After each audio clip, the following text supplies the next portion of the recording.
Hello guys, meron na naman akong papakita sa inyo na bibisitahin ko dito sa Dartmouth City, the Lake Sambro Road, Lake Sambro pala, Lake Sambro. So, ayan, ang daming nag-fishing dito, pwede palang mag-fishing. So ayan, meron pang mga ducks. So ayan, meron akong mga nakilala doon, ayun sila. Kanina habang naglalakad ako, habang tinitignan ko kung saan ako pupunta, in-approach ako kasi may huli siyang catfish. Yan, sabi niya bigay sa akin kung kumakain ako daw. Kumakain daw ako, ayun. Nilagay ko tinanggal ko lahat ng mga tools ko sa toolbox. Binigay ko sa kanila para pag may mahuli, ilalagay nila doon. Ayan, okay. Pero ako, maglalakad ako dito. Let's go. Guys.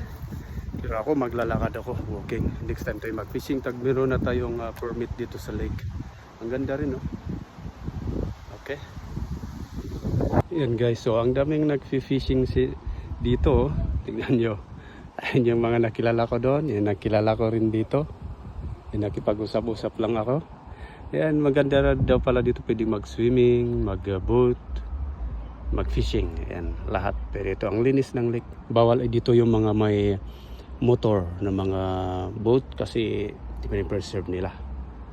Ayan, enjoy watching guys and hope you like my video. Wow, sobrang ganda guys dito. And meron pang nagpa-paddleboard doon. Ayan, nice.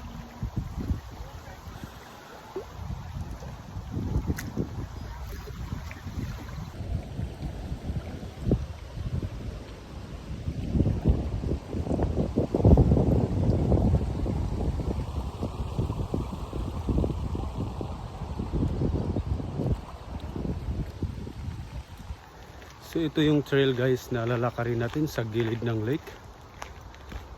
So ayan lang yung lake na binibidyohan natin. Ganda.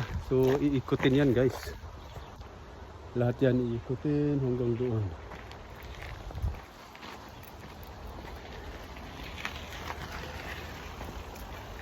Kita ninyo ito guys. So yan sa mga nakakalam ng alnos tree sa atin dyan sa Pinas. So ito rin po ang kanilang alnos tree dito sa Canada, sa gilid ng lake. Ang dami po rito pala, hindi lang dito sa lake na ito. Marami na akong nakita ng mga alnos tree, ganyan. Alnos tree din yan. Dami pala dito sa Canada, lalo sa mga gilid ng lake, gilid ng dagat, hanggang meron din.